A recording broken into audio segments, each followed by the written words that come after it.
রিফাত সাহেবের সামনে এসে দাঁড়িয়ে বলল, ভুল করে ফেললি, তুই আমাকে ডেকে অনেক বড় ভুল করলি।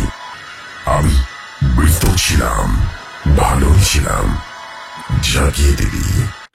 রিফাত সাহেব থর থর করে কাঁপছে, ভয়ে তার শরীরের সমস্ত লোম দাঁড়িয়ে গেল।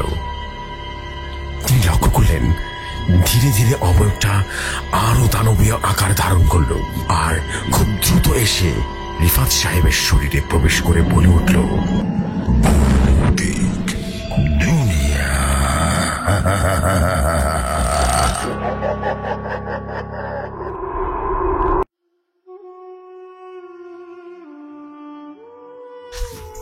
যেভাবে লেখা আছে সেভাবেই পড়ছি। আসসালামু আলাইকুম জোশ ভাই, আশা করি ভালো আছেন, ভালোর তলে আছেন। আমি কৌশিক ব্যানার্জি। আশা নয়, বিশ্বাস করি আমাকে মোটামুটি ভৌতিক দুনিয়ার সবাই ছিলেন। আমি কলকাতা থেকে লিখছি। আবারও নতুন এক ঘটনা নিয়ে হাজির হয়েছি। এই ঘটনাটি এমন এক ঘটনা যা শুনে আপনার হাড় হিম হয়ে যাবে। বিশ্বাস করুন, এই ঘটনাটা যখন আমি শুনেছিলাম তখন আমার নিজেরই ভয় করছিল। তবে চলুন দেরি না করে শুরু করি আমার লেখা আজকের ঘটনা, ভয়। রাতের নিস্তব্ধতায় গ্রামটা যেন মরে গেছে। কুয়াশার একটা পাতলা পর্দা জমি থেকে উঠে এসে গাছপালার মাঝে ঘুরে বেড়াচ্ছে। বাতাসটা বেশ ঠান্ডা, আসতে একটা গন্ধ আছে যেন পচা পাতার সঙ্গে কিছু অজানা জিনিস মিশে আছে। দূরে কোথাও একটা কুকুর ডাকছে, কিন্তু সেই ডাকটাও যেন কুয়াশায় ডুবে গিয়ে বিলিয়ে দিচ্ছে। রাস্তার পাশে বাঁশঝাড়ে ফাঁকে ফাঁকে বাতাসের শব্দ, যেন কেউ ফিস ফিস করে কথা বলছে। এই গ্রামে এই সময় সবকিছুই যেন অস্বাভাবিক। কালীপদ বসে আছে তার বাড়ির পেছনে সেই উঠোনে। উঠোন বলতে একটা ছোট্ট জায়গায়, যেখানে একটা পুরনো আম গাছের ডালপালায় ছায়া ফেলে। তার হাতে আছে একটা বিড়ি, যার আগুনে লালচে আভা মাঝে মাঝে জ্বলে উঠছে। সে চুপচাপ বসে আছে, তার চোখে একটা অস্থিরতা, যেন কিছু একটা সে দেখতে পাচ্ছে, কিন্তু কিছুই সে বলছে না। তার মনের মধ্যে একটা ভয় যেন জাগ্রত হয়েছে, একটা অজানা আশঙ্কা যা তাকে ঘিরে ধরেছে। কালীপদ এই গ্রামেরই ছেলে, বয়স 35-এর কাছাকাছি, কিন্তু দেখলে মনে হয় তার বয়স আরো বেশি। তার মুখে দাড়ি, চোখের নিচে কালি, আর শরীরে একটা অদ্ভুত ক্লান্তি আছে। সে কাজ করে গ্রামের বাজারে, মুদির দোকানে, কিন্তু তার জীবনের গল্পটা শুধু মুদির দোকানের হিসেবে খাতায় লেখা নেই। তার জীবনের একটা অন্ধকার দিক আছে যা কেউ জানে না, বা হয়তো বা কেউ জানে কিন্তু কেউ কেন যেন বলে না। আজ রাতে কালীপদের মন অনেক বেশি অস্থির। সে বারবার পেছনে তাকাচ্ছে, যেন কেউ তার পেছনে দাঁড়িয়ে আছে, কিন্তু উঠোন একেবারেই ফাঁকা। শুধু আম গাছের ছায়া মাটিতে কাঁপছে। সে বিড়ি টানতে টানতে ধোঁয়া ছাড়লো। ধোঁয়াটা কুয়াশার সঙ্গে মিলে গেল। তার মনে হলো ধোঁয়াশার মধ্যে কিছু একটা আকৃতি তৈরি হচ্ছে, কিন্তু সে মাথা ঝাঁকিয়ে সে চিন্তাটা দূর করলো। নেশা করলে এমনই হয়, সে নিজেকে বলল, কিন্তু তার হাত পা রীতিমতো কাঁপছে। কেমন যেন বেশি ভয় হচ্ছে তার। কালীপদের ভয় শুরু হয়েছিল 1 সপ্তাহ আগে থেকে। সে রাতের কথা সে ভুলতে পারছে না। সে রাতে সে একটা কাজ করছিল যা তার জীবনকে বদলে দিয়েছিল। সে ভেবেছিল এটা তো সামান্য একটা কাজ, কিন্তু এখন তার মনে হচ্ছে সে আসলে একটা বেশি ভুল করে ফেলেছে, একটা ভয়ঙ্কর ভুল। 1 সপ্তাহ আগে কালীপদ রাতের বেলা বাজার থেকে ফিরছিল। তার হাতে একটা প্লাস্টিকের ব্যাগ ছিল, তাতে দোকানের কিছু জিনিসপত্র ছিল। সে হাঁটছিল গ্রামের সরু পথ ধরে, যেখানে দুপাশে ধান ক্ষেত আর বাঁশঝাড়। রাত তখন প্রায় 11টা। আকাশে চাঁদ ছিল না। শুধু তারার আলো মাঝে মাঝে কুয়াশার ফাঁকে ছিকিমিক করছিল। কালীপদের পাশ দিয়ে একটা হালকা হাওয়া যেন বয়ে গেল। সে থমকে দাঁড়ালো। তার মনে হলো কেউ যেন তার পিছু নিয়েছে। সে পিছনে তাকালো, কিন্তু লক্ষ্য করলো কেউ নেই সেখানে, শুধু বাঁশঝাড়ের পাতাটা সরসর করে শব্দ করছে। সে আবারও হাঁটা শুরু করলো, কিন্তু তার পেছনে মনে হচ্ছিল একটা অস্বস্তি লেগেই আছে। সে বারবার পেছনে তাকাচ্ছে। পথের মাঝে একটা পুরনো শিব মন্দির আছে। মন্দিরের পাশে একটা পুকুর, যার জল কালো, যেন কালি দিয়ে তৈরি। কালীপদ সে পুকুরের পাশ দিয়ে যাওয়ার সময় তার মনে হলো জলের মধ্যে কিছু একটা নড়ছে। সে দাঁড়িয়ে পড়ল। পুকুরের জলে তার প্রতিফলন তৈরি হতে শুরু করলো, কিন্তু তার মাঝে যেন একটা ছায়া আছে। আরেকটা ছায়া, একটা মানুষের মতো আকৃতির ছায়া। কালীপদের বুকের মধ্যে একটা ধাক্কা দিল। সে চোখ ধরল, কিন্তু ছায়াটা এখন আর নেই। নেশার ঘরে এমনই হয়, উল্টাপাল্টা দেখা যায়।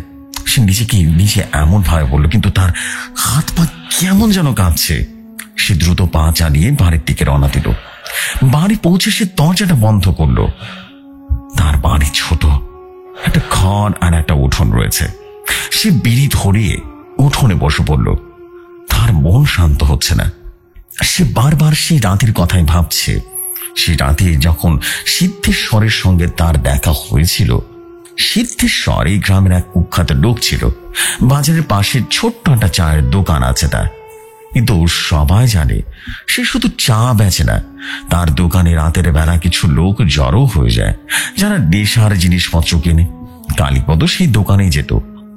সে গাঁজা আর মদের নেশায় ডুবে থাকত। তার জীবনে একমাত্র সান্ত্বনা ছিল তার সেই নেশা। এক সপ্তাহ আগে সিদ্ধেশ্বর তাকে ডেকে বলেছিল, কালী, একটা কাজ আছে, করবি নাকি বল? হ্যাঁ। কালীপদ তখন নেশায় মাতাল। সে এসে বলল, কি কাজ? সুরি না ডাকাতি? সিদ্ধেশ্বর হাসলো, কিন্তু তার হাসিতে অদ্ভুত ঠান্ডা ভাব ছিল। আরে সুরি নয় কালী, আর একটু বড় কাজ, পারলে অনেক টাকা হবে, অনেক টাকা। হ্যাঁ। কালীপদের চোখ যেন চকচক করে উঠো। বলল, কত টাকা? 2000 টাকা নগদ। 2000 টাকা কালীপদের কাছে স্বপ্নের মতো ছিল। সে কখনো এত টাকা একসঙ্গে দেখেনি। সে বলল, কি করতে হবে বলো তো? সিদ্ধেশ্বর তার কাছে এসে ফিসফিস করে বলল, শোনো, একটা লোককে সরাইতে হবো, বুঝতে পারছো? কালীপদের মাথা ঝিমঝিম করছিল, কিন্তু সে বুঝল সিদ্ধেশ্বর কি বলেছে। সে হেসে বলল, খুন? তুই কি আমাকে পাগল পেয়েছিস? সমন না। সিদ্ধেশ্বর তার কানে হাত রেখে বলল, খুন নয় খালি, শুধু ভয় দেখাবি, ভয়। লোকটাকে একটু শিক্ষা দিতে হবে আর কি। সে আমার কাছে টাকা ধার নিয়েছিল, ফেরত আর দেয়নি। তুই শুধু তাকে ভয় দেখাবি, ভয়, আর টাকাটা কেটে নিবি, বুঝতে পেরেছিস? তা নিয়ে হবে। কালীপদের মনে একটা দ্বিধা তৈরি হলো, কিন্তু নেশার ঘরে তার সাহস আরো যেন বেড়ে গেল। সে বলল, ঠিক আছে, কে লোকটা? সিদ্ধেশ্বর তখন বলল, রামেশ্বর, রামেশ্বর, গ্রামের পুরাহিত। হ্যাঁ, তুই তাকে শোনস বেটা, আজ রাতে সে বাজার থেকে ফিরবে, পথে ওত পেতে থাকে, বুঝতে পেরেছিস? তাহলে হবে, তুই ওত পেতে থাক। কালীপদ মাথা নাড়ল। তার মনে হলো এটা সহজ কাজ, শুধু ভয় দেখাবে আর 2000 টাকায় ছিনে নেবে। সে ভাবলো এই টাকায় সে অনেক দিন নেশা করতে পারবে, তার জীবনে দুঃখ ভুলে থাকতে পারবে। সে রাতে কালীপদ বাজারের পাশে ঝোপের আড়ালে লুকিয়েছিল। তার হাতে একটা ছুরি, যা সে সব সময় কোমরে গুজে রাখত। ছুরিটা তার হাতে অস্ত্র নয়, একটা আত্মবিশ্বাস ছিল। সে জানতো এই ছুরি দেখলেই লোকে ভয় পায়। রামেশ্বর বাজার থেকে বেরিয়ে পথ ধরল। তার হাতে একটা থলে, তাতে কিছু জিনিসপত্র আছে। সে হাঁটছিল ধীরে ধীরে, যেন কোনো তাড়া নেই। কালীপদ তার দিকে তাকিয়েছিল। তার মনে একটা অদ্ভুত উত্তেজনা। সে ভাবল এই লোকটাকে ভয় দেখিয়ে টাকা কেড়ে নেওয়াটা কতটা সহজ হবে। রামেশ্বর যখন ঝোপের কাছে এলো, কালীপদ হঠাৎ করে বেরিয়ে এলো। তার হাতে ছুরি চকচক করছে। রামেশ্বর চমকে উঠে বলল, কে কে তুমি? হ্যাঁ? কালীপদ নেশা চরণে কণ্ঠে বলল, টাকা বের কর। সিদ্ধেশ্বর টাকা ফেরত দে বলতেছি। রামেশ্বর মুখ ফ্যাঁকাশো হয়ে গেল। সে বলল, কি বলতেছো? আমি কোনো টাকা নিইনি, তুমি কে? কালীপদের মাথায় রাগ চড়ে গেল।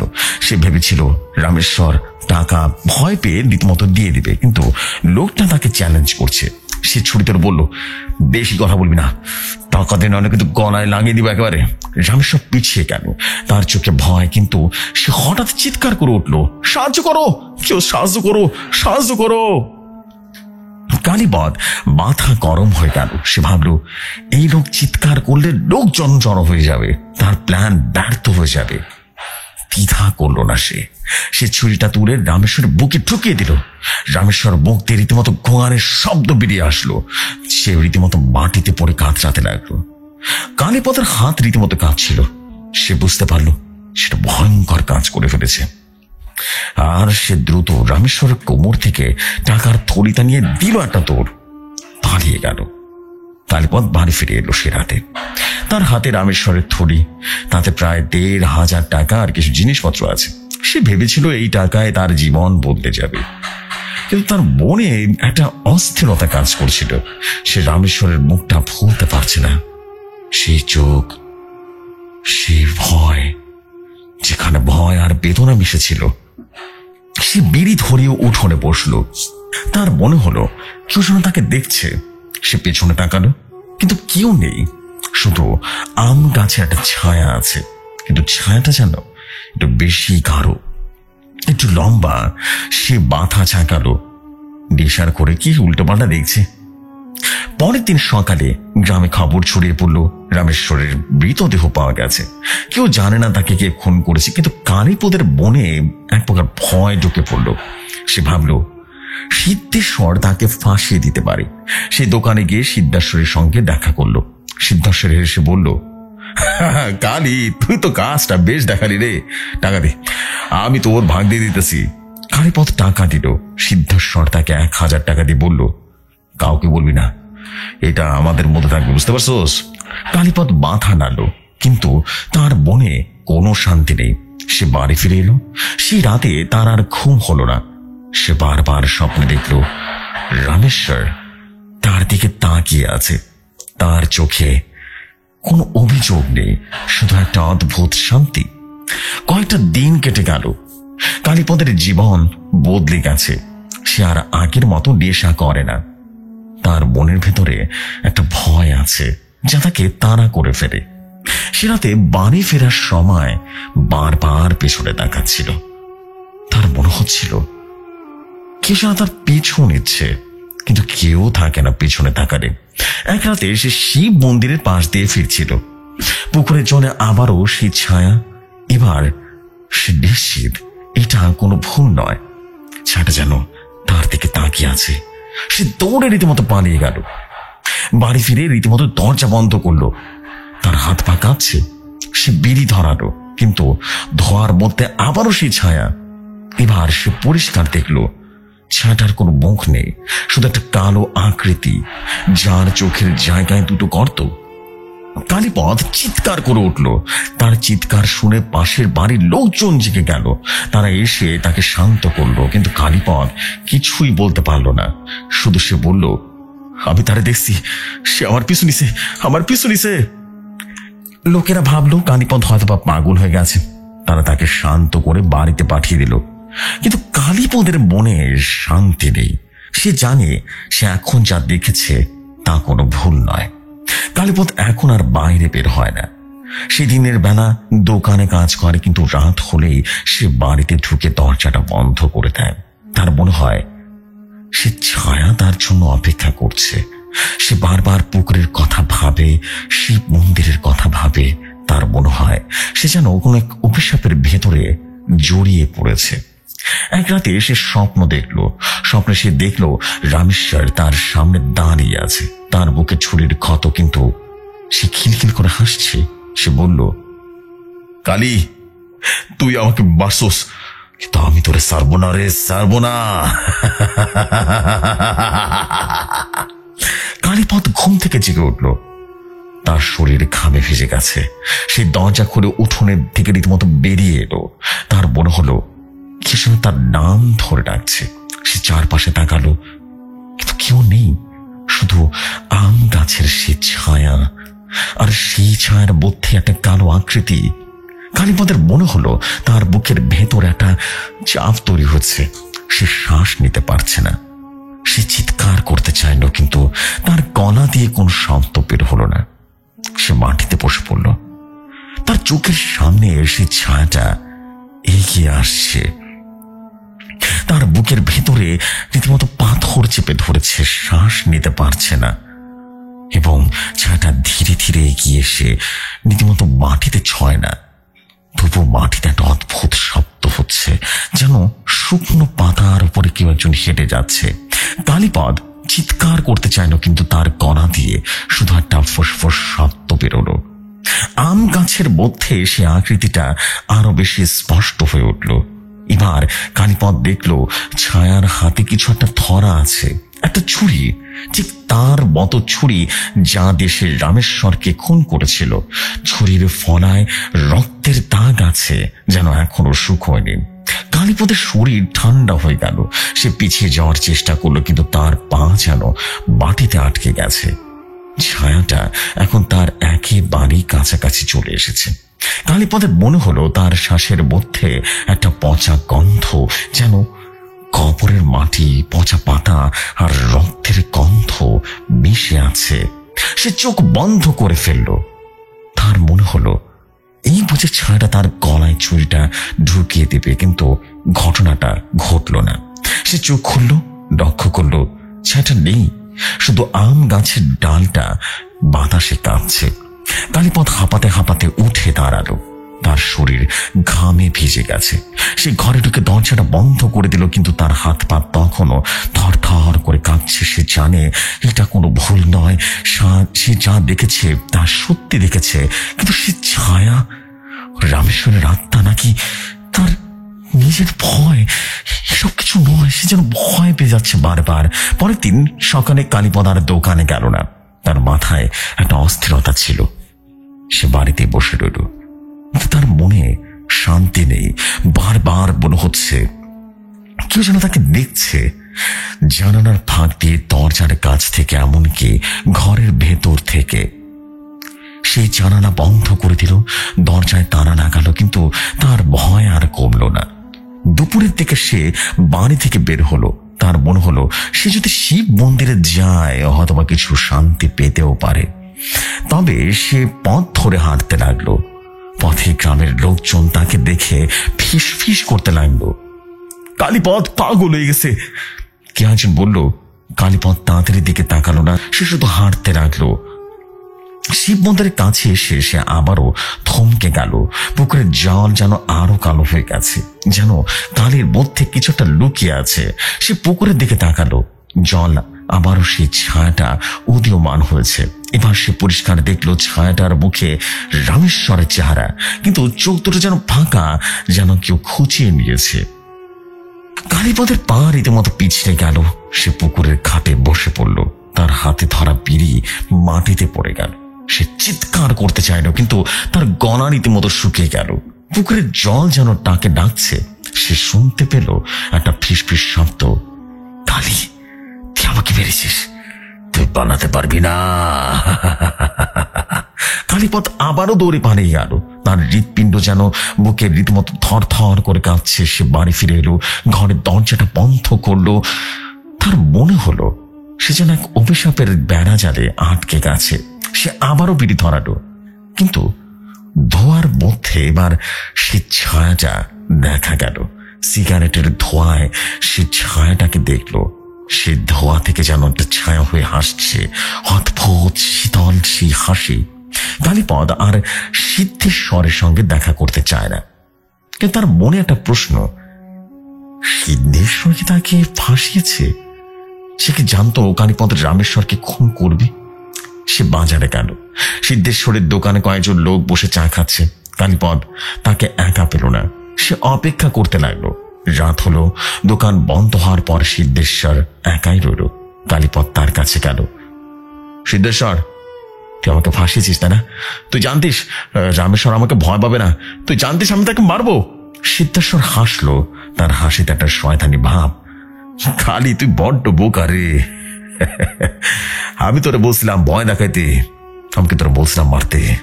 মারছস তো তুই নিজে মারলি, এখন আমারে দোষ দিচ্ছস করে?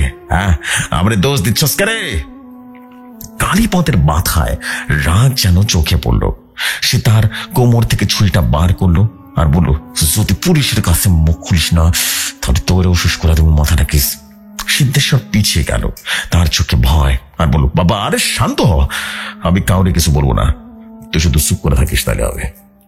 কালীপদ দোকান থেকে বেরিয়ে এলো, তার মনে অস্থিরতা যেন বেরিয়ে চলেছে। সে জানে সিদ্ধেশ্বরের ওপর ভরসা করা যায় না, কিন্তু কি আর করা যাবে এখন? সে বাড়িতে ফিরল, ভয় যেন কমছে না। রাতে কালীপদ আর ঘুমাতে পারল না। সে বারবার স্বপ্ন দেখে রামেশ্বর তার সামনে দাঁড়িয়ে আছে, তার বুকে ছুরির ক্ষত, কিন্তু সে হাসছে আর বলছে, কালী তুই আমাকে বেড়েছিস, আমি তোকে ছাড়বো না রে, ছাড়বো না। এক রাতে সে ঘুম থেকে জেগে উঠল, তার ঘরের মধ্যে এক অদ্ভুত শব্দ, সর সর যেন কেউ মাটিতে পা টেনে হাঁটছে। সে বিছানায় উঠে বসলো, তার চোখ ঘরের কোণে গেল, সেখানে সে ছায়া। এবার ছায়াটা হাতে ছুরি নেই, কিন্তু তার মুখে একটা হাসি রয়েছে, রামেশ্বরের হাসি। কালীপদ চিৎকার করে উঠল, সে বিছানা থেকে লাফিয়ে উঠে রীতিমতো দরজা খুলে দিল। সে জানে না কোথায় যাচ্ছে, তার শুধু মনে হচ্ছে সে শুধু পালাতে পারলেই বাঁচবে, পালাতে পারলেই বাঁচবে। দৌড়াতে দৌড়াতে শিব মন্দিরের কাছে আবারও পৌঁছে গেল, আবারও থমকে গেল। সে জলের ছায়াটা যেন আবারও হলো, এবং কালীপদের পাঁচ রীতিমতো অবশ হয়ে গেল। সে পড়ে গেল ঘরের খাটের উপরে, জলের মধ্যে তার নিজের প্রতিবিম্ব দেখল, কিন্তু তার পাশে আরেকটা প্রতিবিম্ব, রামেশ্বরের। কালীপদে চিৎকার করে বলল, আমার ছেড়ে দে, আমি একটা চক্রে আটকা গেছি, একই জিনিস বারবার করতেছে আমার সাথে, আমার ছেড়ে দে, আমি আর পারতাছি না। জল থেকে একটা ফিস ফিস করে আওয়াজ এলো, তুমি পালাতে পারবে না কালী, তুই আমার সঙ্গে থাকবি চিরকাল। পরের দিন গ্রামে খবর ছড়িয়ে পড়ল, কালীপদকে পুকুরের ঘাটে অজ্ঞান অবস্থায় পাওয়া গেছে। তার বুক ফ্যাকাশে, চোখ ডুবে গেছে। লোকে বলা বলি করলো কালীপদ নাকি পাগল হয়ে গেছে, কেউ বলছে রামেশ্বরের আত্মা তাকে তাড়া করছে। কালীপদ তার বাড়িতে নিয়ে যাওয়া হলো। গ্রামের এক ওঝা এলেন, সে কালীপদের মাথায় হাত বুলিয়ে বলল, এই ছেলের উপরে অশুভ শক্তি ভর করেছে, আমি পুজো করবো, দেখি কি অবস্থা হয়। কালীপদ আর কিছুই বলল না, সে চুপচাপ শুয়ে রইল, তার চোখে এক শূন্যতা। সে জানে কোনো পুজো তাকে বাঁচাতে পারবে না, সে যা করেছে তার জন্য তাকে মূল্য দিতে হবে। ওঝা পুজো করা শুরু করলো। ধূপের ধোঁয়া, মন্ত্রের শব্দ, আর কালীপদের মনে হলো ধোঁয়ার মধ্যে সে ছায়া যেন বারবার চলে আসছে। সে চোখ বন্ধ করলো, তার মনে হলো সে যেন পুকুরের জলে আবারও ডুবে যাচ্ছে। জলের মধ্যে রামেশ্বর তার দিকে তাকিয়ে আছে, আর তার চোখে কোনো অভিযোগ নেই, অদ্ভুত এক শান্তি। এভাবেই কয়েকটা দিন কাটলো। কালীপদ আর বাড়ি থেকে বের হয় না, তার ঘরের মধ্যে সে একাই থাকে, দরজা জানালা বন্ধ, কিন্তু তার মনে আর শান্তি নেই। সে বারবার শুনতে পায় কেউ যেন তার নাম ধরে ডাকছে, কালী কালী। এক রাতে সে আর পারল না, সে দরজা খুলে বেরিয়ে গেল, তার হাতে একটা লাঠি। সে ভাবল যদি সে ছায়া আসে তবে সে ছায়ার সাথে একাই লড়াই করবে। সে পুকুরের কাছে হাঁটতে লাগলো। রাত তখন গভীর, আকাশে চাঁদ নেই, শুধু তারার আলো। পুকুরের জল কালো হয়ে গেছে, যেন কোনো এক গভীর গর্ত। কালীপদ ঘাটে দাঁড়ালো, তার মনে হলো জলের মধ্যে কিছু একটা নড়ছে। সে লাঠি তুলে ধরল আর বলল, কে আসিস? বেরিয়ে আয়, বেরিয়ে আয় বলতেছি। জল থেকে বিকট এক শব্দ হলো, সর সর করে শব্দ, কেউ যেন জলের মধ্য থেকে উঠে আসছে। কালীপদের হাত কাঁপছে। সে দেখল জলের সাথে সে ছায়াটা, এবার ছায়াটা তার দিকে এগিয়ে আসছে, তার হাতে ছুরি। কালীপদ চিৎকার করলো, তুই কে? আমাকে ছেড়ে দে। ছায়াটা থমকে দাঁড়ালো, তার মুখে রামেশ্বরের চেহারা, কিন্তু এবার অদ্ভুত এক আলো তৈরি হচ্ছে। সে বলল, কালী তুই আমাকে মেরেছিস, কিন্তু আমি তোকে মারবো না,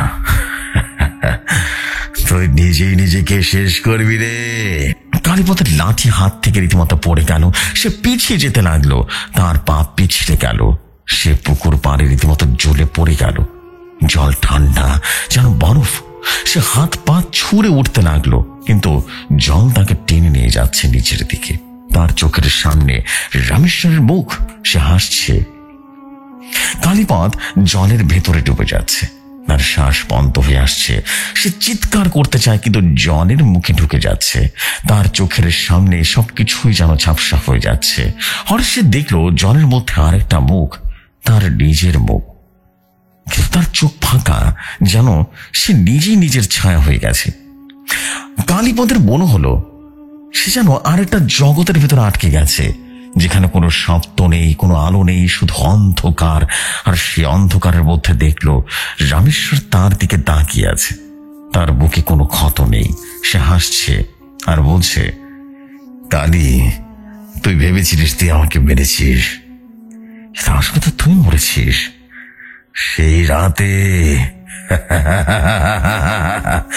তুই যখন আমাকে ছুরি মেরেছিলিস তখন তুই নিজেও মরেছিলিস। কালীপদের মাথা ঝিমঝিম করে উঠল, সে বুঝতে পারছে সে রাতে কি ঘটেছিল। সিদ্ধেশ্বর তাকে ফাঁসিয়েছিল, রামেশ্বর কোনো ধার নেয়নি। সিদ্ধেশ্বর কালীপদকে দিয়ে খুন করিয়েছিল এবং তারপর তাকে নিজেই শেষ করে দিয়েছিল। কালীপদের মৃতদেহ সেই রাতে পুকুরে ফেলা হয়েছিল, কিন্তু কালীপদের আত্মা এখনো জানে না সে মারা গেছে। কিন্তু সে ভেবেছিল সে বোধহয় বেঁচে আছে, এটা আসলে নয়। হঠাৎ করে কালীপদের পুরনো কিছু কথা মনে পড়ে গেল, আর সেটা হচ্ছে সে যখন দোকানপাটে যেত তখন তাকে কেউ দেখতে পেত না। কেমন যেন সবাই নিজেদের মধ্যে খোশ গল্পে ব্যস্ত থাকতো, আর সে আপন মনে খুঁজে যেত সিদ্ধেশ্বরকে। আবার কখনো কখনো সে যখন গ্রামের সরু পথ দিয়ে হাঁটতো তখন অনেক কুকুর ঘেউ ঘেউ করতো তাকে দেখে। কালীপদ ব্যাপারগুলো ধরতে পারত না। কালীপদের সবকিছুই যেন এখন মনে পড়তে শুরু করলো। এখন কালীপদ পুকুর ঘাটে বসে আছে, তার চোখে শূন্যতা। গ্রামের লোকেরা তাকে দেখতে পায় না, কারণ কালীপদ এখন একটা ছায়া। সে বারবার পুকুরের দিকে তাকায়, তার মনে হয় এই বুঝি ছায়াটা আবারও আসবে, কিন্তু সে জানে সে তো নিজেই মৃত। গ্রামের লোকেরা বলে পুকুর ঘাটে কালীপদের আত্মা নাকি ঘুরে বেড়ায়। তারা বলে রাতের বেলা পুকুরের জলে একটা ছায়া দেখা যায়, কিন্তু কেউ জানে না সে ছায়া কালীপদের নিজের ছায়া। তার অপরাধ বোধ তাকে চিরকালের জন্য এক ভয়ের জগতে ভয় পেতে বেঁধে রেখেছে পুকুরের সঙ্গে। সে প্রতি রাতেই একই জিনিস বারবার করতে থাকে, একই ভয় তাকে বারবার তাড়া করতে থাকে। সে ভয় চিৎকার করে দৌড়ে পালায়, আবারও পুকুর ঘাটে আসে, আবারও দেখে সে ভয়ঙ্কর রমেশ্বরের ছায়া। তার ভয় তাকে কুকড়ে কুকড়ে ফেলছে। তার মৃত্যুর পরেও তার আত্মাও আজও ভয়ে ভয়ে চারিদিকে ঘুরে বেড়ায়। জিফু ভাই, এটাই ছিল ঘটনা। আশা নয়, আমি বিশ্বাস করি ঘটনাটি ভয়ঙ্কর লেগেছে। আসলে একটা কথা কি জানেন, পাপ কখনো বাপকে ছাড়ে না, আসলেই তাই। এবং আশা নয়, আমি বিশ্বাস করি এমন অনেক ঘটনা আমার কাছে আছে যা আমি সময় করে সব লিখে পাঠাবো। আমার প্রতিটা ঘটনায় সাইকোলজিক্যাল হরর স্টোরি হবে প্রিয় ভাই। আপনার কাছে অনুরোধ থাকবে প্রতিটা ঘটনায় আপনি আপনার মতো করে শেয়ার করে দেবেন। সো জিফু ভাই, আজকে এতটুকুই ছাড়ছি, অন্যদিন আরেক ঘটনা নিয়ে হাজির হব। ততদিন পর্যন্ত নিজেকে ভালো রাখবেন। ইতি কৌশিক ব্যানার্জি, কলকাতা।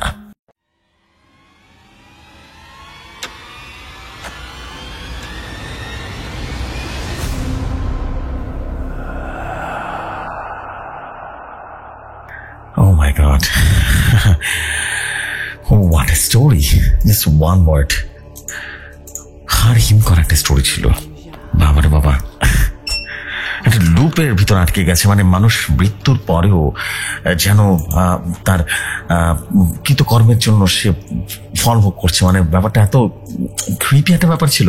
আসলে আপনাদেরকে কিভাবে বুঝবো, আই ডোন্ট হ্যাভ আইডিয়া। এটা আমার নিজেরই অনেক অদ্ভুত লাগছে। ঘটনাটা অনেক বেশি জোশ ছিল, অনেক বেশি জোশ ছিল। না বিলিভ আপনাদের সবার কাছে অনেক ভালো লেগেছে, আমার কাছে খুব বেশি ভালো লেগেছে। ইনশাআল্লাহ আমি বিলিভ করি যে এভাবেই সামনের ঘটনাগুলো আপনাদের কাছে অনেক ভালো লাগবে। Thank you very much. And ইনশাআল্লাহ ফাটাফাটি কিছু আসছে আপনাদের জন্য। অ্যান্ড কৌশিক ব্যানার্জি যদি এভাবে ঘটনা লিখতে থাকেন আমাদের জন্য, মনটা ভালো হয়ে যাবে ভাই। আপনার কাছে রিকোয়েস্ট ভাই, আমি চাই যে সিরিয়াসলি আমরা চাই যে আমাদের কৌশিক ব্যানার্জির সবসময় প্রতি শুক্রবার আমাদেরকে ঘটনা শোনায়। আর কে কে চান কৌশিক ব্যানার্জির ঘটনা, আপনারা কিন্তু কমেন্ট করবেন। আপনাদের কমেন্টের অপেক্ষায় আছি। আপনারা বেস্ট কমেন্টগুলো করবেন, আপনাদের কমেন্টে রিপ্লাই করবো। এবং কৌশিক ব্যানার্জি ভাই বা দাদা যাই বলি না কেন, আপনার পরবর্তী ঘটনা অপেক্ষা থাকলাম। সত্যি ভালো ছিল, অনেক বেশি ক্রিপি একটা স্টোরি ছিল। এবং অবশ্যই আমি এই ধরনের সাইকোলজিক্যাল হরর স্টোরি চাই সবার কাছ থেকে। খুব ভালো ছিল এবং অদ্ভুত ব্যাপার, আমার মনের মতো একটা স্টোরি ছিল। Thank you very much mister Kaushik Banerjee. আপনার পরবর্তী ঘটনা অপেক্ষা থাকলাম। চলে যাই আমাদের আজকের স্টোরির পরবর্তী ঘটনা বা ফুড ডলার স্টোরিতে।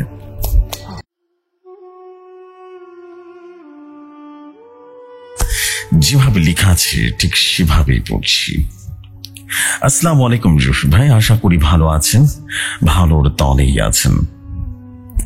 আজ যে ঘটনাটা বলবো সেই ঘটনাটি আশা করছি আপনাদের ভালো লাগবে। ভোটু ডলার একটা স্টোরি, ঘটনাটি কালেক্টেড একটা স্টোরি।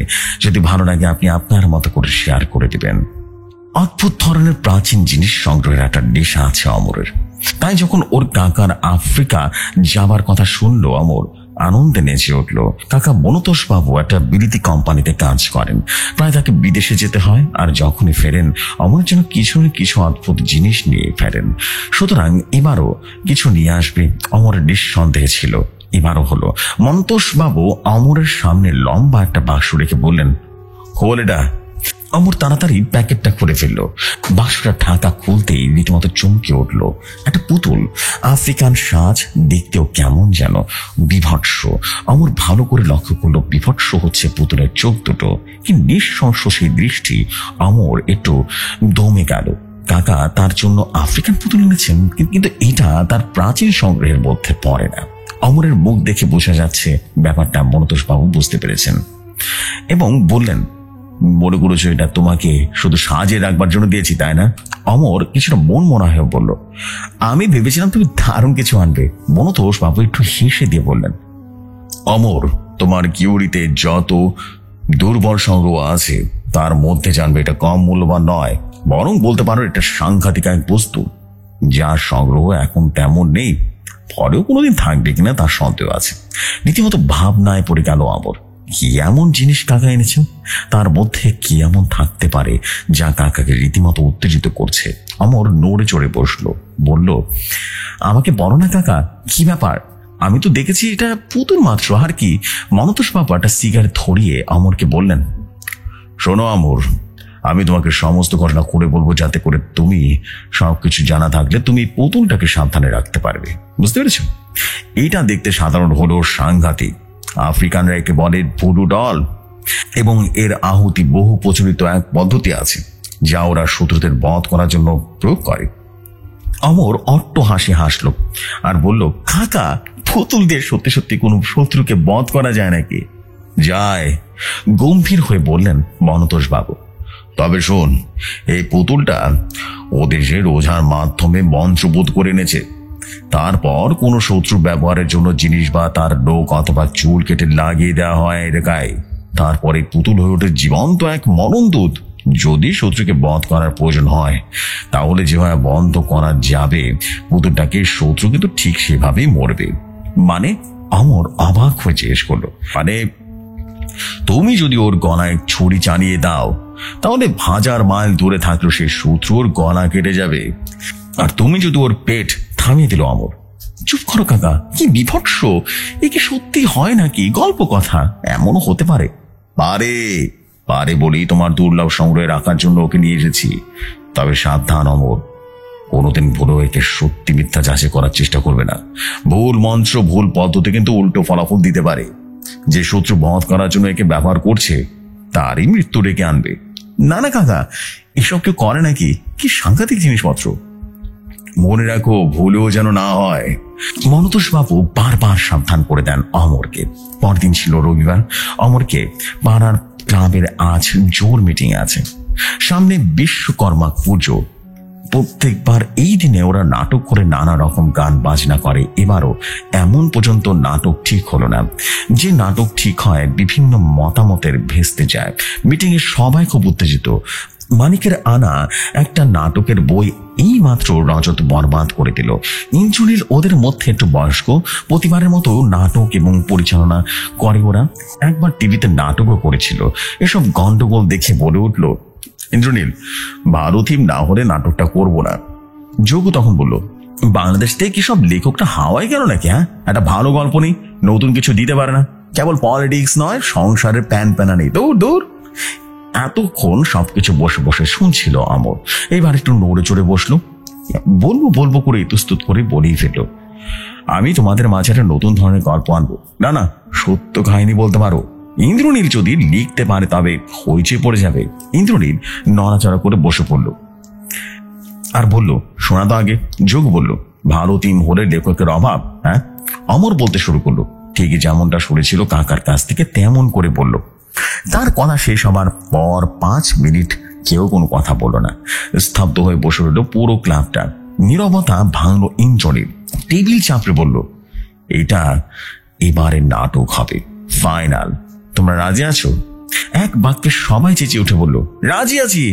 মানিক তখন বলল, ওই পুতুলটা কি নাটকে ব্যবহার করব নাকি?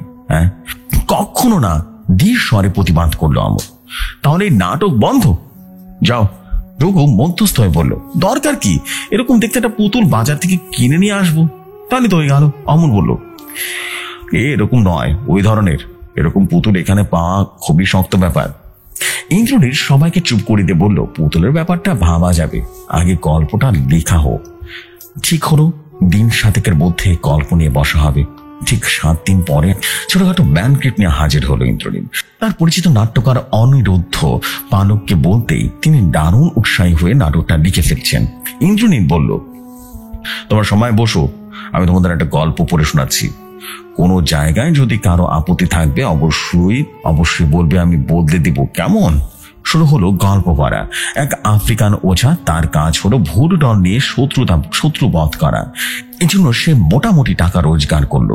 একদিন এক বৃদ্ধ ভদ্রলোক এলেন ওঝার কাছে। বললেন, তিনি বহু টাকার সম্পত্তির মালিক, কিন্তু অপুত্রক। আচ্ছা, বহু দূর সম্পর্কের এক ভাইপো। তার মৃত্যুর পর সমস্ত সম্পত্তি সেই পাবে, কিন্তু ছেলেটি খুব খারাপ হয়ে গেছে। সম্পত্তির লোভে সে খুন করতে চাইছে বৃদ্ধকে। 2 বার তিনি বেঁচে ফিরে এসেছেন, কিন্তু এভাবে কি করে তিনি বাঁচবেন? তাই তিনি চান ছেলেটাকে না মৃত্যু নয়, ছেলেটাকে পা দুটো রীতিমতো পঙ্গু করে দেওয়া যাক। তাহলে অন্তত কটা দিন তিনি সুস্থ হয়ে বাঁচতে পারবেন। ওঝা বলল, পঙ্গু করা শক্ত, পা দুটো কেটে ফেলে সবচেয়ে ভালো হবে, অথবা ভেঙে দেওয়া যায়। কিন্তু পঙ্গু করার জন্য সে মন্ত্র দরকার বা বিদ্যে তার কাছে নেই। অনেক কথা কাটাকাটি করার পর ঠিক হলো, টাকাটা পেলে ওঝাটি অন্য এক ওঝা দিয়ে রীতিমতো বৃদ্ধের ইচ্ছে পূরণ করতে পারে। অন্যদিকে বৃদ্ধের সেই ভাইপোটি ওই এলাকার ওঝার কাছে বৃদ্ধের মৃত্যু কামনা নিয়ে আসলো এবং প্রচুর টাকার লোভ দেখালো। বলল, সে যদি এতগুলো টাকার সম্পত্তি লাভ করে তাহলে 1/3 তাকে দিবে। ওঝা টোপটা গিলে ফেললো, কিন্তু ঝামেলাটা হলো ওঝাকে নিয়ে। কিন্তু সে ইতিমধ্যে ভদ্রলোকের কথা মতো তার কাজ করা শুরু করে দিয়েছে। এই নিয়ে চললো নাটকের উঠানামা এবং একটু একটু করে পরিণতির দিকে এগিয়ে চললো এবং শেষে ক্লাইম্যাক্স। দেখা গেল বৃদ্ধটি আর তার ভাইপো উভয় প্রায় একই সঙ্গে মরতে হলো। গল্পটি শুনে সকলে খুব খুশি। দারুণ নতুনত্ব আছে। ঠিক হলো, ইন্দ্রনীল ওঝা হবে, অমর হবে বড় ওঝা, বৃদ্ধ হবে যোগ, আর মানিক হবে ভাইপো। প্রধান চরিত্র ভাগ হয়ে যাবার পর চরিত্রগুলোকে রীতিমতো দেয়া হলো অন্যদের কাছে। ঠিক হলো, পরদিন থেকে রিহার্সেল শুরু হবে। এবার ইন্দ্রনীল অমরের দিকে তাকে বলল, তোমার পুতুলটা কিন্তু কারণ একবার এনো, সবাই ওটা দেখুক, নাটকে উৎসাহ আসবে। তাহলে তাছাড়া পুতুলটা দেখাও সবার দরকার। ঠিক ওইরকম একটা পুতুল যে পারবে বানাতে, তাকেও তো তার দেখতে হবে, তাই না? অমর রাজি হয়ে গেল। পরদিন সন্ধ্যাবেলা রিহার্সেল। সবাই বসে আছে, দৃষ্টি তাদের টেবিলে রাখা ভোডু ডলের দিকে। পুতুলটা এত বিভৎস আর জীবন্ত হতে পারে যা তাদের ধারণার বাইরে ছিল। ইন্দ্রনীল বলল, এসো তাহলে শুরু করা যায়। ওরা প্রস্তুত হচ্ছে, ঠিক সেই সময় আলোটা নিভে গেল। লোডশেডিং শুরু হলো। ইন্দ্রনীল চেঁচিয়ে উঠল, তাকের ওপরে মোমবাতিটা আছে, জেলে দে। মানিক চেঁচিয়ে বলল, যে যেখানে আছো থাকো, আমি জানাচ্ছি। রজত পকেট থেকে টর্চ বের করে তাকের ওপরে ফেলে দিয়ে বলল, আমি বাপু সাবধানী, সবসময় পকেটে টর্চ নিয়ে ঘুরি। কলকাতা তো নয় যেন গ্রাম, আলো আছে আবার নেই। কিন্তু এ কি, রাতে টর্চটা একেবারেই যেন নিভে গেল। অবাক হয়ে গেল রজত। মাত্র কালকে সে ব্যাটারিটা লাগিয়েছে। ব্যাটারির কথা তার মাথায় নেই। তার মনে এক দারুণ ধাক্কা লেগেছে। টর্চটা জ্বালাতে গিয়ে সে টেবিলে রাখা ভুরুর গায়ে পড়েছিল। মুহূর্তের মধ্যেই দেখলো ভুরু ডলটা যেন হাসছে। সে কি বিভৎস হাসি! রজত চুপ করে রইল, কাউকে কিছু বলল না। মানিক চেঁচিয়ে উঠল, দেশলাই, একটা দেশলাই দেখা রে বাবা। আমার পকেটে হাত দিয়ে ঢুকিয়ে দেশলাইটা বের করলো। কি যেন তার হাত দুটো চেপে ধরেছে। সে পারল না, বিরক্ত হয়ে বলল, কে রে, হাতটা ছাড়। ইয়ার কি মারার সময় নাকিটা? এ নিশ্চয়ই রজত হবে, আমার হাতটা ছাড়। রজত চেঁচিয়ে বলল, এই খবরদার, আমার নামে কোনো দোষ দিবি না। আমি কেন তোর দিকে তাকাবো? হ্যাঁ? মানিক ধমক দিয়ে বলল, হ্যাঁ দেশলাই রে। অথচ রাত কিন্তু সব ফুগেছে, একবার সারা রাত ফুগেছে। দেশলাইটা বের কর। রজতে চেঁচিয়ে বলল, ঠিক আছে, আমি বাইরে থেকে আলো জেলে নিয়ে আসছি, দাঁড়াও। ঠিক সময় ডাব করে আলোটা জ্বলে উঠলো। রজতের টর্চটাও রীতিমতো জ্বলে উঠলো। অমরের হাতটা যেন কেউ ছেড়ে দিল। আরম্ভে সে এই ধাক্কাটা সকলেই সহজে নিতে পারল না। রাতও হয়েছে, ঠিক হলো পরদিন থেকে রিহার্সেল শুরু হবে। আর রজতের উপরে ভার পড়লো একটা ইমার্জেন্সি আলোর ব্যবস্থা করার, যাতে লোডশেডিং হলে রিহার্সেলের কোনো ক্ষতি হতে পারবে না। তবে অন্ধকারের পুতুলটা ভালো করে দেখা যায় না, সুতরাং বন্ধুরা ধরে বসলো অমরকে আর একদিনের জন্য পুতুল নিয়ে আসতে হবে। পরদিন রিহার্সেলে আবারও লোডশেডিং হলো। আবারও সেই ঘটনার পুনরাবৃত্তি হলো এবং কোনোভাবে ইমার্জেন্সি লাইটটাও জ্বলছে না। হঠাৎ সবাই চমকে উঠলো। টেবিলে যেখানে ভুরু বসানো আছে সেখানে একটা তীব্র নীল আলো বন বন করে ঘুরতে লাগলো। চারিদিকে আলোটা ছড়াচ্ছে, মনে হচ্ছে নীল আলোয় মৃত্যুর হাত ছাড়ে। সে রাতেও রিহার্সেল হলো না। ঠিক হলো পরদিন আবারও রিহার্সেল হবে। অমর বলল, এই পুতুলটা অশুভ শক্তি, কাল আর আনছি না। অঞ্জন বলল, না অমর, আমি ওসব ভূত টুতে বিশ্বাস করি না। তুই কাল আর একবার কষ্ট করে আনিস, তারপর আর বলবো না। মানিকের শোবার ঘরে চেয়ারে দেখা গেল ভুরু ডল। মানিক সেদিকে তাকিয়ে বলল, ক্ষমা করো ভুরু ডল, এই ক্ষমা করো আমাকে। এই লোভটা কিছুতেই সামলাতে পারলাম না। নকল পুতুলটাকে সঙ্গে করে নিয়ে তোমাকে বদলে দিয়েছি। অন্ধকার হতেই কাঁধে ছোড়ানো ব্যাগে করে নখ বেরিয়ে এসে আসলের জায়গায় নিল। আসলে কাহিনীটা তোমরা সত্যি কিনা আমি নিজে পরীক্ষা করব। সব বজ্রকে গুছিয়ে আমি প্রমাণ করব অমরের মিথ্যে কথা বলছে। প্রমাণ করে দেব বিংশ শতাব্দীতে মানুষ ভুরুতে বিশ্বাস করে না। তারপরে যা জিনিস তাকে ফিরিয়ে দিব। মানিকের ঘরে সে রাতে কিন্তু নতুন কিছুই ঘটলো না। পরদিন পুতুলটাকে ক্লাবে নিয়ে বসে দিল সে। সবাই অবাক হয়ে গেল। নকল পুতুল বলে ওঝা বুঝতেই পারলো না। ঠিক সেই সময় অমর এলো মানিকের বদলে নেওয়া সেই পুতুল নিয়ে। তাকে রাখতে গিয়ে চমকে উঠলো, কোনটা আসল কোনটা নকল বোঝাই যায় না। অমর বলল, এই পুতুলতে পেলি কি করে? হাসলো মানিক আর বলল, আমি তো ছবি আঁকি, পুতুলটাকে দেখে আমি স্কেচ তৈরি করেছিলাম। আরে করতে করতে পুতুলটাকে কারখানা আছে, বুঝতে পেরেছি, সেখানে স্কেচ দিতে 24 ঘন্টার মধ্যে পেয়ে গেলাম। সকলে রীতিমতো তারিফ করতে লাগলো, কিন্তু অমর কেন যেন গম্ভীর হয়ে গেল। অমরের মুখটা দেখে মানিকের হাসি পেলেও সে হাসতে পারলো না। একটা ব্যাপার কাল থেকে মনে কাটা দিয়ে উঠছে বারবার। গতকাল লোডশেডিং হবার সঙ্গে সঙ্গে আসল পুতুলটা ব্যাগে পড়ে ফেলেছিল, কিন্তু অবাক কাণ্ড, আলো নেবার সঙ্গে সঙ্গে নকল পুতুলের চোখ থেকে একটা নীল আলো বেরিয়ে আসছিল। এটা কি করে সম্ভব হলো? তবে তার মতে যে ছেলেটা ভয় দেখাবার জন্য ভয় দেখানোর কোনো হয়তো বা আলোর সৃষ্টি করেছে। মানিককে ভাববার সময় পেল রিহার্সেল শুরু হয়ে গেছে, কিন্তু ঠিক রাত 7টা বাজার সঙ্গে সঙ্গে আবার অন্ধকার হয়ে গেল। রজত মোমবাতির জ্বালিয়ে কিছু করতে পারলো না। রজত চেঁচিয়ে বলতে লাগলো, কে আমায় ধরেছে? তার আগে একটা ঘটনা ঘটার সবাই রীতিমতো স্তব্ধ করে দিল। টর্চের আলোয় কিছুটা নিচে আলো বেরিয়ে আসছে দুটো পুতুলের চোখ দুটো থেকে। তারপর থেকে 4টে আলো ঘরময় দাপাদাপি করতে লাগলো। ইন্দ্রনীল ছুটে গিয়ে ইমার্জেন্সি আলোটা জ্বালাতে লাগলো। একটা কিছু এসে তাকে ধাক্কা দিয়ে ফেলে দিল। চিৎকার করে উঠলো ইন্দ্রনীল এবং আলো জ্বেলে উঠলো। আলোটা আসার পরেও মুখে কারো কোনো শব্দ ছিল না।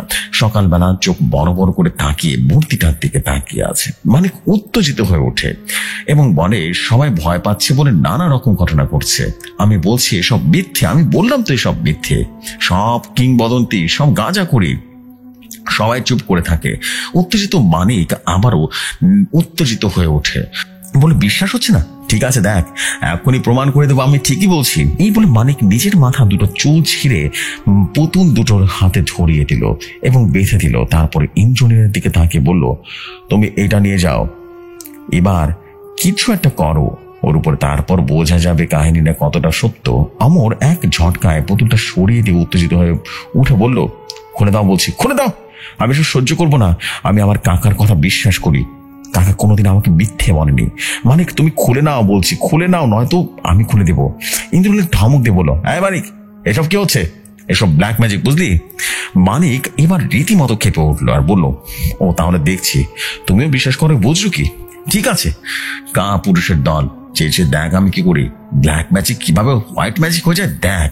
নিমেষের মধ্যে মানিকের টেবিল থেকে আলপিনটা ফুটিয়ে দিল সে পুতুলের গায়ে। নিমেষের মধ্যে মানিকের পা থেকে ফোটা ফোটা করে রক্ত বের হতে শুরু করলো। চমকে উঠলো মানিক আর একটা আলপিন নিয়ে এগিয়ে চলল নকল পুতুলের দিকে এবং চিৎকার করে উঠলো অমর, বন্ধ করো, বন্ধ করো এসব খেলা, আমি বলছি বন্ধ করো। এসব জানলে পুতুলটা আমি তোমাদের কখনো সামনে নিয়ে আসতাম না।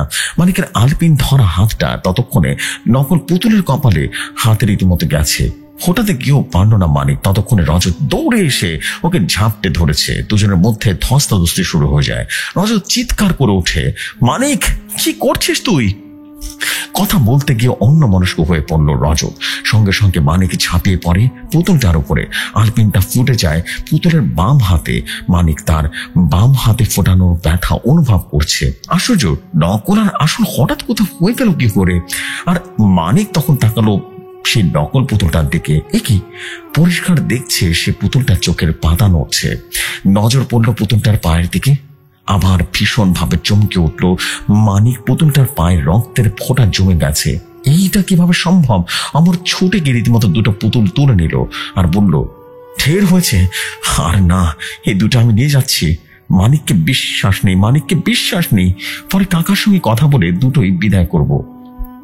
এমন সাংঘাতিক জিনিস আমার আর দরকার নেই। রজত ইন্দ্রনীল দুজনেই বলে উঠল, না অমর, তুমি আর এনো না, এই দুটোকে কোনোভাবে এনো না। মানিক যা ছেলে, এরপর বড় কিছু ঘটিয়ে না ফেলে। আর শোনো, বাড়ি থেকে পুতুলের হাত থেকে মানিকের চুলটা অবশ্যই লেগে আছে না, ওটা কিন্তু ফেলে দিও বুঝলে? অমর জোর দিয়ে বলল সে বলতে। পরপর ঘটনায় ওপরে অমর ক্লান্ত অনুভব করলো। ঠিক করলো পরদিন সকালে ঘুম থেকে উঠলে সে পুতুলের গায়ে লাগানো মানিকের মাথার চুলটা খুলে নেবে। তারপর কাকার সঙ্গে এই বিষয়ে কথা বলবে। পুতুলটাকে তার আর ঘরে রাখতে সাহস হচ্ছে না। অমর খাওয়া দাওয়া করে নানা বিষয় নিয়ে কথা বলতে বলতে ঘুমিয়ে পড়লো। ভোরবেলায় মায়ের ডাকে ঘুম ভাঙলো অমরের। আরে খোকা, তুই কি বসার ঘরে তাকের উপরে দুটো পুতুল রেখেছিস নাকি? প্রথমটা কেমন যেন থতমত খেয়ে গেল ঘুম চোখে। তারপর মনে পড়লো কাল রাতে এবং তাকের উপরে উঁচুতে সেই পুতুল দুটো তুলে রেখেছিল। হঠাৎ এক অজানা আশঙ্কায় ওর বুকের মধ্যেটা কেঁপে উঠলো। উৎকণ্ঠিত হয়ে বলে উঠলো, কেন মা, কি হয়েছে? মা বলল, দেখ না, ইঁদুরের ঘরময় কি কাণ্ড করেছে। এত ইঁদুর হয়েছে, জানি খোকা বাবু, এত করে বললাম একটা ব্যবস্থা কর, তা না। মার কথা অমরের কানেই যাচ্ছে না। সে পাগলের মতো ছুটে গেল বসার ঘরের দিকে। তাকের উপরে রীতিমতো দুটো পুতুল নিচেই পড়েছে। তারপর একটা জামা কাপড় সব কুচি কুচি করে কেটেছে অমর। অন্যদিকে প্রায় অক্ষত, কিন্তু তাহলে একেবারে অক্ষত নয়। অমরের কান মাথা রীতিমতো ভো ভো করছে, মুখ ওঠানামা করছে হাঁপড়ের সঙ্গে এবং মনে মনে ভগবানকে ডাকছে সে। এটা যেন সেটাই হয়। ছুটে গেল অমরের পুতুল দুটোর কাছে। দুটো পুতুল চোখের কাছে এনে পরীক্ষা করলো অত্যন্ত সম্পর্পণে। তারপর ভয়ে তার মুখটা সাদা হয়ে গেল। মানিকের মাথা রীতিমতো চুল আটকানো। পুতুলটার পায়ের উপরে যেখানে পিন ফোটানো হয়েছিল সেখানে রক্ত শুকিয়ে গেছে। ইঁদুর সেই রক্তের গন্ধ সেই জায়গাটা ক্ষত করার সৃষ্টি করছে। অমর এক মুহূর্ত দেরি না করে ইন্দ্রনীলকে ফোন করলো আর বলল, আমি গাড়ি নিয়ে যাচ্ছি, মানিকের বাড়িতে যেতে হবে, তোমাদের আমি 4 থেকে 5 মিনিটের মধ্যেই তুলে নেবো। ইন্দ্রনীল বলল, কি ব্যাপার অমর? অমর বলল, গুরুতর ব্যাপার, পরে বলবো, তোমরা তৈরি থেকো, তুমি রজতকে জানিয়ে রেখো। ফোনটা কেটে দিল অমর। ইন্দ্রনীলের পাশের বাড়িতে থাকে রজত। ইন্দ্রনীল জানালা দিয়ে রজতকে ডেকে বলল, রজত, অমরের গলা কাঁপছিল, নিশ্চয় পুতুলের ব্যাপারে কিছুটা হয়েছে। তা যদি হয় আমাদের কিন্তু এখনই মানিকের বাড়িতে যাওয়া দরকার। মানিকের বাড়ি ঢোকার সঙ্গে সঙ্গে কান্নার শব্দ, ওরা থমকে দাঁড়ালো। তবে কি, ওরা দৌড়ে রীতিমতো মানিকের ঘরের সামনে গিয়ে দাঁড়ালো। ভেতরে ভিড়, মানিকের খাট থেকে অনেক লোকজন। ওরা স্তব্ধ হয়ে দাঁড়িয়ে রইল দরজার কাছে তিনজনে। মানিকের দাদা ওদেরকে দেখতে পেয়ে চিৎকার করে কেঁদে উঠলেন, বললেন, দেখে যাও, তোমরা দেখে যাও, ভাইটা আমার নৃশংসভাবে নিজেকে শেষ করেছে, দেখে যাও। ওরা পায়ে পায়ে এগিয়ে গেল, দেখলো মানিকের প্রাণহীন দেহটা পড়ে আছে খাটের উপরে। সারা বিছানা রক্তে ভেসে গেছে। যে জায়গাটা ইঁদুর ক্ষত করেছিল সেই জায়গাটা গভীর ক্ষত হয়ে গেছে। এবং মানিকের দাদা বললেন, দেখো কেমন করে কুড়ে কুড়ে কুড়ে কুড়ে শেষ করে কেটেছে আত্মহত্যা করবে বলে। কিন্তু ওর কি দুঃখ ছিল বলতো? আত্মহত্যা করার মতো ওর কোনো দুঃখ ছিল না, কে এমনটা করলো? ওরা মাথা নাড়ল। রজত বলল, কি দিয়ে এমনটা ক্ষতি করলো? মানিকের দাঁড়া বললেন, আমি আশ্চর্য হয়ে যাচ্ছি, কি দিয়ে এমন করলো? যা দিয়ে করুক না কেন সেটা সেটা তো থাকবে, তাই না? কিছু তো পাওয়া যায়নি, সেটা গেল কোথায়? নিজের পা নিজে এরকম ক্ষত করলোই বা কিভাবে? অমরের শরীর কাঁপতে লাগলো। এসবের জন্য সে নিজেকে দায়ী ভাবতে শুরু করলো। সে যদি পুতুলটার সম্বন্ধে কিছু না বলতো তাহলে এমন ঘটনা আজ ঘটতো না। এত বড় একটা অপরাধ সারা জীবন তাকে বুকের মধ্যে লুকিয়ে নিয়ে বেড়াতে হবে, কাউকে বলতে পারবে না, বললেও কেউ তো বিশ্বাসই করবে না। অথচ সে নিজেকে ক্ষমা করতে পারছে না। প্রচন্ড যন্ত্রণায় বুকটা যেন দৌড়ে মুছে যাচ্ছে, চোখের সামনে সবকিছুই যেন ঝাপসা হয়ে যাচ্ছে। সে আলো আধারে ঘরের মধ্যে অমর পরিষ্কার দেখল মানিক এসে দাঁড়িয়ে গেছে। তাকে বলছে, আমার মৃত্যুর জন্য কে দায়ী, তুমি না আমি? অমর বিড়বিড় করে বলল, আমি আমি আমায় তুমি ক্ষমা করো ভাই। ঢপ করে একটা শব্দে ঘরে সবাই তাকালো ওদের দিকে। অমর পড়ে আছে মাটিতে অজ্ঞান অবস্থায়। যে সময় এটাই ছিল ঘটনা। আসলে একটা বিষয়, ভুডু ডল নিয়ে কখনো কাউকে মজা করতে দেখিনি বা কখনো করা উচিত নয়। বিকজ আমি বিলিভ করি এই ভুডু ডলের অস্তিত্ব আছে এবং ভুডু ডল দিয়ে আসলে মানুষকে বান মারা যায়, এমনকি মানুষকে মেরেও ফেলা যায়। যে সময় আমি প্রচুর এভিডেন্স দেখেছি আসলে এটা সত্য, ভুডু ম্যাজিক আসলেই সত্য এবং এতটাই সত্য যা কিনা সবাইকে স্তব্ধ করে দিতে পারে। যে সময় ঘটনাটি ভালো লাগলে আপনি আপনার মতো করে পড়ে শোনাবেন। আমার কাছে এরকম আরো ভিন্ন ধর্মীর ভয়ঙ্কর ঘটনা আছে, যদি ভালো লাগে অবশ্যই আমি আপনার সাথে শেয়ার করতে চাই। আসসালামু আলাইকুম, ভালো থাকবেন ভাইয়া।